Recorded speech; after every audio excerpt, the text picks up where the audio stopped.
বন্ধুরা, আমাদের এই সমাজে সরলতাকে বেশিরভাগ সময় দুর্বলতা হিসাবে মনে করা হয়।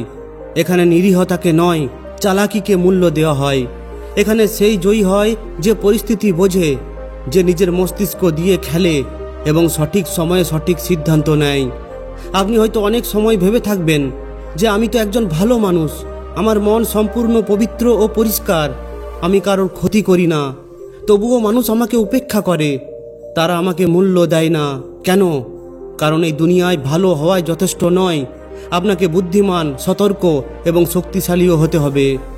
আমাদের এই জীবন একটি যুদ্ধক্ষেত্র, আর এখানে কেবল তারাই টিকে থাকে যারা তাদের দুর্বলতাগুলিকে শক্তিতে রূপান্তরিত করতে জানে।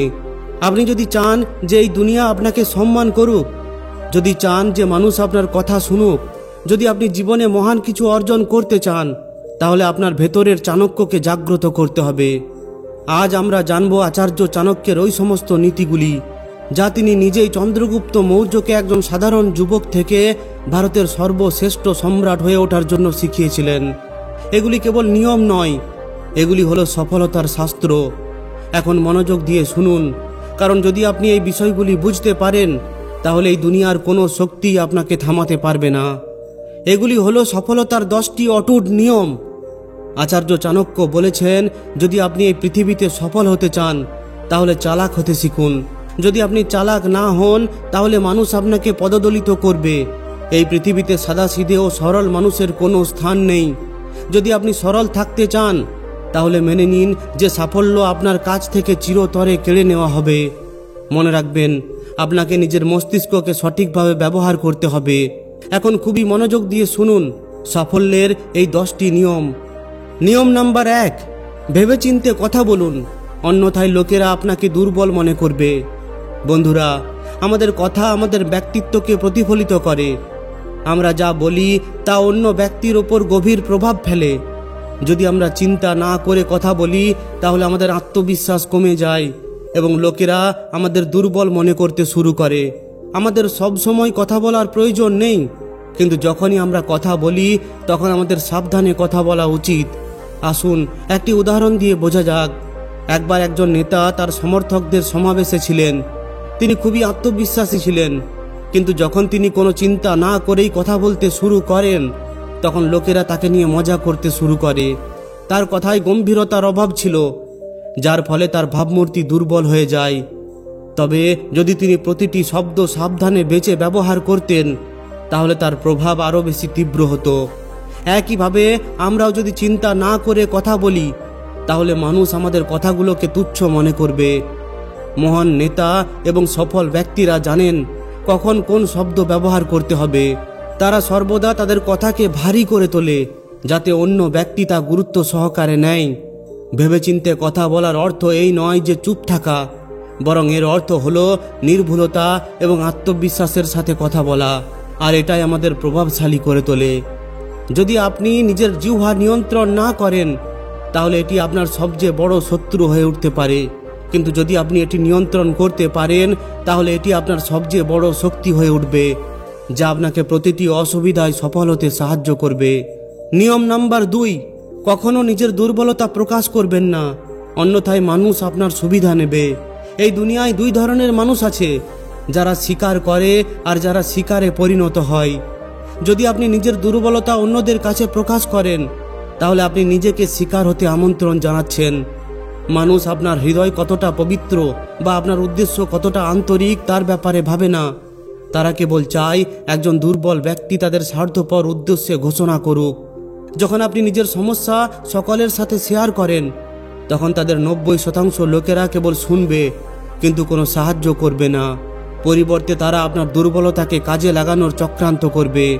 যখন আপনি নিজের অনুভূতি, অসুবিধা এবং সমস্যাগুলি অন্যদের সাথে খোলাখুলিভাবে শেয়ার করেন, তখন বেশিরভাগ মানুষ আপনাকে বোঝার বা সাহায্য করার পরিবর্তে আপনার পরিস্থিতির সুযোগ নেওয়ার চেষ্টা করবে। এটি একটি কঠোর সত্য, কিন্তু এটি এই দুনিয়ার একটি স্বাভাবিক নিয়ম। প্রায়শই আপনি নিজের বন্ধু, আত্মীয় স্বজন বা সহকর্মীদের সাথে একটি বড় সমস্যা শেয়ার করেন, এই আশায় যে তারা আপনাকে সাহায্য করবে, কিন্তু পরিবর্তে তারা হয় আপনার সমস্যা নিয়ে মজা করে অথবা আপনার পরিস্থিতির সুযোগ নেয়। নিয়ম নাম্বার 3, নিজেকে সম্মান করুন, নইলে এই দুনিয়া আপনাকে প্রত্যাখ্যান করবে। যদি আপনি নিজেকে সম্মান না করেন, তাহলে এই দুনিয়া আপনাকে একটি মূল্যহীন বস্তু হিসাবে বিবেচনা করবে, যা ব্যবহার করার জন্য এবং তারপর পরিত্যাগ করার জন্য প্রস্তুত। এই পৃথিবী কেবল তাদেরই মূল্য দেয় যারা নিজেদের মূল্য দিতে জানে। যদি আপনি নিজের মূল্য হ্রাস করেন, তাহলে এই দুনিয়া আপনাকে আবর্জনার মতো পরিত্যাগ করবে। আত্মসম্মানের প্রথম শর্ত হলো নিজেকে আপনার প্রাপ্য সম্মান দেওয়া। আপনি যখন নিজেকে সম্মান করবেন, তখনই এই দুনিয়া আপনাকে সম্মান করবে। আত্মসম্মান এত কেন গুরুত্বপূর্ণ ভেবে দেখুন। যদি আপনি নিজেকে একটি সাধারণ পাথর বলে মনে করেন, তাহলে মানুষ আপনাকে লাথি মেরে দূরে চলে যাবে। কিন্তু যদি আপনি নিজেকে একটি মূল্যবান হীরা মনে করেন, তাহলে মানুষ আপনাকে পেতে চাইবে এবং আপনার প্রশংসা করবে। এটাই এই দুনিয়ার নিয়ম। মানুষ আপনাকে ততটাই মূল্য দেবে যতটা আপনি নিজেকে মূল্য দেন। যদি আপনি নিজেকে দুর্বল এবং তুচ্ছ মনে করেন, তাহলে মানুষ আপনাকে সেইভাবেই দেখবে। যদি আপনি নিজের আত্মসম্মানকে কমিয়ে দেন, তাহলে এই দুনিয়া আপনার যত্ন নেবে না। কিন্তু যদি আপনি নিজেকে শক্তিশালী, সম্মানিত এবং যোগ্য মনে করেন, তাহলে মানুষ আপনার সাথে সেই অনুযায়ী আচরণ করবে। নিয়ম নাম্বার 4, নেতিবাচক প্রশ্নগুলিকে কৌশলে মোকাবেলা করুন। রেগে ভেসে যাবেন না। জীবনে সবাই আপনাকে সুখী হতে এবং এগিয়ে যেতে দেবে না। কিছু নেতিবাচক প্রশ্ন এবং উপহাস প্রায়শই আমাদের বিরক্ত করে, কিন্তু আমাদের তাদের প্রতিক্রিয়া রাগের সাথে দেওয়া উচিত নয়। যদি কেউ আমাদের উপহাস করে, আমাদের অবজ্ঞা করার উদ্দেশ্যে প্রশ্ন করে, তাহলে আমাদের রাগান্বিত প্রতিক্রিয়া দেখানো উচিত নয়। আসুন একটি উদাহরণ দিয়ে বোঝা যাক। ভরত নামের এক ব্যক্তি সফল ব্যবসায়ী ছিলেন, কিন্তু তার সহকর্মীরা প্রায়শই তাকে নিয়ে উপহাস করতেন এবং তাকে অবজ্ঞা করার চেষ্টা করতেন। একদিন একজন সহকর্মী তাকে ঠাট্টা করে বললেন, তুমি যা করেছো তা আসলে বিশেষ কিছু না, তোমার সফলতা হলো তোমার ভাগ্যের জন্য। এখন ভরত যদি রেগে গিয়ে জবাব দিত, তাহলে সে নিজেকে ছোট করত, কিন্তু সে মাথা ঠান্ডা রেখে হেসে উত্তর দিল, আমি একমত যে সবার পথ আলাদা, কিন্তু আমি যে পথই বেছে নিই না কেন, সেটাই আমাকে এখানে নিয়ে এসেছে। ভরতের প্রতিক্রিয়া কেবল তাকে শান্তই রাখেনি, বরং তার সহকর্মীও বুঝতে পেরেছে যে রাগ করে প্রতিক্রিয়া দেখানোর কোনো মানে হয় না। সুতরাং হাসি মুখে এবং বোধগম্যতার সাথে নেতিবাচক প্রশ্নের উত্তর দেওয়া আমাদের আরও শক্তিশালী এবং প্রভাবশালী করে তোলে। এটি প্রমাণ করে যে যখনই আমরা নেতিবাচক মন্তব্যের মুখোমুখি হই, তখন রাগের সাথে উত্তর দেওয়ার পরিবর্তে আমাদের বুদ্ধিমানের সাথে সেগুলি মোকাবেলা করা উচিত। এটি আমাদের মানসিক শক্তিও বৃদ্ধি করে এবং অন্য ব্যক্তিকে আবার আমাদের হয়রানি করার চেষ্টা করা থেকে বিরত রাখে। নিয়ম নাম্বার 5, উদ্দেশ্য ছাড়া কেউই আপনার প্রকৃত বন্ধু নয়। এটি একটি তিক্ত সত্য যে এই পৃথিবীতে কেউই কারোর জন্য উদ্দেশ্য ছাড়া নয়। আপনি যদি মনে করেন যে লোকেরা কোনো স্বার্থপর উদ্দেশ্য ছাড়াই আপনাকে সাহায্য করবে, তবে আপনি হয়তো একটি বড় ভুল করছেন। এটি আপনার পরিবার হোক বা বন্ধু হোক, সবার জীবনই একটি উদ্দেশ্যর সাথে সংযুক্ত। যতক্ষণ আপনার ক্ষমতা, অর্থ বা কোনো বিশেষ গুণ থাকে, ততক্ষণ লোকেরা আপনার চারপাশে থাকে। কিন্তু আপনি দুর্বল হয়ে পড়ার সাথে সাথেই আপনি দেখতে পাবেন যে তারা আপনার থেকে দূরে সরে যাচ্ছে। এই উদাহরণটির মাধ্যমে বুঝুন। রাজেশ নামের এক ব্যক্তি খুবই সফল ব্যবসায়ী ছিলেন। তার কোম্পানি ভালো চলছিল এবং তাকে সবাই সাহায্য করার জন্য প্রস্তুত ছিল। কিন্তু যখন তার কোম্পানি ভেঙে পড়তে শুরু করে এবং সে আর্থিকভাবে দুর্বল হয়ে পড়ে, তখন সে বুঝতে পারে যে মানুষ কেবল ততক্ষণ তার সঙ্গে থাকে যতক্ষণ তাদের কিছু অর্জনের সুযোগ থাকে। এটি একটি কঠোর সত্য ছিল, কিন্তু এটি ছিল জীবনের বাস্তবতা। অতএব আমাদের বুঝতে হবে যে কেউ কারোর প্রকৃত বন্ধু নয়। মানুষ কেবল ততক্ষণ আমাদের সাথে থাকে যতক্ষণ তারা কোনো কিছু থেকে উপকৃত হয়। অতএব আমাদের নিজেদের উপর নির্ভর করতে হবে এবং আমাদের শক্তি বৃদ্ধি করতে হবে, যাতে আমরা অন্যদের উপর নির্ভরশীল না হই এবং শক্তিশালী হয়ে উঠি। নিয়ম নম্বর 6, একে অপরের চোখের দিকে তাকিয়ে কথা বলুন, অন্যথায় লোকেরা আপনাকে দুর্বল হিসাবে দেখবে। বন্ধুরা, আত্মবিশ্বাসের সবচেয়ে শক্তিশালী লক্ষণ হলো আমাদের শারীরিক ভাষা এবং আমাদের চোখ এতে প্রধান ভূমিকা পালন করে। যখন আমরা কারোর সাথে কথা বলি এবং তাদের চোখের দিকে তাকাই, তখন এটি অন্য ব্যক্তির কাছে বার্তা পাঠায় যে আমরা আত্মবিশ্বাসী। আমাদের চোখ দিয়ে কথা বলা একটি লক্ষণ যে আমরা মিথ্যা বলছি না। আমাদের কথাই সত্যবাদী এবং সৎ, আর আমরা কাউকেই ভয় পাই না। এই সহজ কাজটি আমাদের মানসিক শক্তি এবং আত্মবিশ্বাসের অনুভূতি দেয়। চোখ দিয়ে কথা বলা কেবল আমাদের প্রভাব বাড়ায় না, বরং আমাদের আত্মবিশ্বাসকেও শক্তিশালী করে।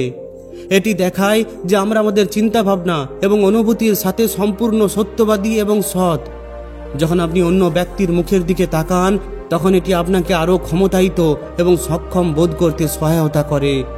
নিয়ম নাম্বার 7, ধৈর্য ধরুন, নইলে ধ্বংস নিশ্চিত। ধৈর্য হলো যে কোনো সাফল্যের ভিত্তি। আমরা যদি ধৈর্য না ধরি, তাহলে আমরা তাড়াহুড়োর ফাঁদে পড়তে পারি, যা আমাদের ক্ষতি করতে পারে।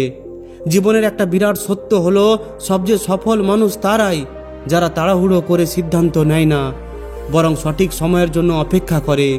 কখনো কখনো আমরা নিজেদের লক্ষ্য অর্জনে এত তাড়াহুড়ো করি যে আমরা নিজেদের সিদ্ধান্তের গুরুত্ব সঠিকভাবে মূল্যায়ন করতে ব্যর্থ হই। এই কারণে অনেকেই ধৈর্যের অভাবের কারণে মাঝপথে হাল ছেড়ে দেয়।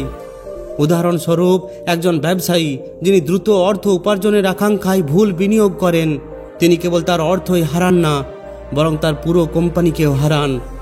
অন্যদিকে আরেকজন ব্যবসায়ী যিনি ধৈর্য ধরেন, সঠিক সময়ের জন্য অপেক্ষা করেন এবং ধীরে ধীরে তার কোম্পানিকে শক্তিশালী করে তোলেন, তিনি সাফল্যের উচ্চতায় পৌঁছান। অতএব আমাদের অবশ্যই ধৈর্য ধরতে হবে, কারণ সঠিক সময়ে নেওয়া পদক্ষেপই আমাদের সত্যিকারের সাফল্য এনে দেয়। যখন আপনার ধৈর্য থাকবে, তখন আপনি সময়ের সাথে সাথে নিজেকে এবং নিজের সিদ্ধান্তগুলিকে পরীক্ষা করতে সক্ষম হবেন, এবং কেবলমাত্র তখনই আপনি প্রকৃত সাফল্য অর্জন করতে পারবেন। নিয়ম নাম্বার 8, সঠিক সময়ে সঠিক শব্দ বলুন, অন্যথায় কেউ আপনাকে গুরুত্ব সহকারে নেবে না। শব্দ হলো আমাদের শক্তি, এবং সেগুলি ব্যবহার করা একটি শিল্প। সঠিক শব্দ নির্বাচন করা এবং সঠিক সময়ে ব্যবহার করা আমাদের আত্মবিশ্বাস এবং প্রভাব বৃদ্ধি করে। আপনি যদি চিন্তা না করে কথা বলেন, তাহলে অন্য ব্যক্তি আপনাকে হালকাভাবে নিতে পারে এবং আপনার কথার কোনো প্রভাব থাকবে না। তবে আপনি যদি ভেবেচিন্তে এবং সঠিক সময়ে আপনার কথা নির্বাচন করেন, তাহলে আপনার কথার ক্ষমতা থাকবে এবং লোকেরা সেগুলিকে গুরুত্ব সহকারে নেবে। উদাহরণস্বরূপ, একবার রবি নামের এক যুবক তার বসের সাথে কথা বলতে গেল। সে খুবই নার্ভাস ছিল এবং কি বলবে তা জানতো না। সে দ্রুত কথা বলতে শুরু করে দেয়, কিন্তু সে কি বলছে তাতে সে মনোযোগ দেয়নি। তাই তার বস তার কথাগুলিকে হালকাভাবে নেয় এবং তার মতামত উপেক্ষা করে দেয়। তখন রবি বুঝতে পারে যে সে যদি শান্ত এবং চিন্তাশীল থাকতো, তাহলে তার কথাগুলি আরও বেশি ওজন বহন করতে পারত। একজন সফল নেতা বা প্রভাবশালী ব্যক্তি সর্বদা জানেন কখন চুপ থাকতে হবে এবং কখন কথা বলতে হবে। সঠিক শব্দ নির্বাচন করা এবং সঠিক সময়ে ব্যবহার করা তাদের সাফল্যের মূল চাবিকাঠি। যদি আপনি নিজের শব্দগুলি সাবধানে নির্বাচন করেন, তাহলে আপনার কথার প্রভাব পড়বে এবং লোকেরা আপনাকে গুরুত্ব সহকারে নেবে। নিয়ম নাম্বার 9, নির্লজ্জ এবং লক্ষ্যহীন মানুষদের থেকে দূরে থাকুন। আমাদের জীবন সেই সব মানুষদের দ্বারা গঠিত হয় যাদের সাথে আমরা সময় কাটাই। যদি আমরা নিজেদেরকে এমন লোকেদের সাথে ঘিরে রাখি যাদের জীবনে কোনো দিক নির্দেশনা নেই, যারা সর্বদা সমালোচনা করে, যারা কখনো তাদের লক্ষ্যের দিকে মনোনিবেশ করে না, তাহলে আমরা ধীরে ধীরে তাদের মতো হয়ে উঠতে পারি। এই ধরনের মানুষের আশেপাশে থাকা কারোর জন্যই উপকারী নয়। তাদের নেতিবাচক প্রভাব আমাদের চিন্তাভাবনা এবং কাজ করার পদ্ধতিকে প্রভাবিত করে, আর আমরাও তাদের মতো নিষ্ক্রিয় হয়ে যেতে পারি। নিয়ম নাম্বার 10, সর্বদা বড় চিন্তা করুন, কারণ ছোট মনের মানুষ কখনো এগিয়ে যেতে পারে না। আমাদের চিন্তাভাবনা আমাদের ভবিষ্যৎ নির্ধারণ করে। আমরা যদি ছোট চিন্তাভাবনা এবং ছোট লক্ষ্য নিয়ে সন্তুষ্ট থাকি, তাহলে আমরা কখনো বড় স্বপ্ন দেখতে পারি না। বড় চিন্তাভাবনা আমাদের আত্মবিশ্বাসও বাড়ায় এবং আমাদের নতুন উচ্চতায় পৌঁছানোর জন্য প্রস্তুত করে। বড় চিন্তাভাবনা দিয়ে আমরা বড় পরিকল্পনা এবং লক্ষ্য নির্ধারণ করি, এবং এই লক্ষ্যগুলি আমাদের ক্রমাগত অনুপ্রাণিত করে। একটি উদাহরণের মাধ্যমে বুঝুন। একটি ছোট্ট গ্রামের রাজু নামের একটি ছেলে ছিল। সে সর্বদা ছোট চিন্তাভাবনা নিয়ে বাস করত, যেমন কম নাম্বার পাওয়া বা ছোট চাকরি পাওয়া। কিন্তু একদিন যখন তার এক সফল ব্যবসায়ীর সাথে দেখা হয়, তিনি তাকে জীবনের সাফল্য অর্জনের জন্য তার দিগন্ত প্রসারিত করতে বলেন। রাজু তার পরামর্শ মেনে চলে এবং তার লক্ষ্যগুলি প্রসারিত করে। তাই সে এখন কেবল ব্যবসা শুরু করার স্বপ্ন দেখে না, বরং এই স্বপ্ন পূরণের জন্য পদক্ষেপ নেয়। রাজুর চিন্তাভাবনা এখন অনেক বেশি প্রসারিত হয়ে পড়ে। তো বন্ধুরা, এগুলি ছিল ওই 10টি মূল্যবান নিয়ম, যেগুলো পালন করে চললে আপনার সফলতা নিশ্চিত। তাই যদি আপনিও সফল হতে চান তাহলে এই 10টি নিয়ম অবশ্যই মেনে চলুন। তো বন্ধুরা, যদি এই ভিডিওটি সত্যি আপনার কাছে উপকৃত বলে মনে হয় তাহলে অবশ্যই একটি লাইক ও শেয়ার করে দিন। আর যদি এই ধরনেরই আরও শিক্ষামূলক ভিডিও পেতে চান তাহলে আমাদের এই চ্যানেলটিকে অবশ্যই সাবস্ক্রাইব করে নিন। ধন্যবাদ।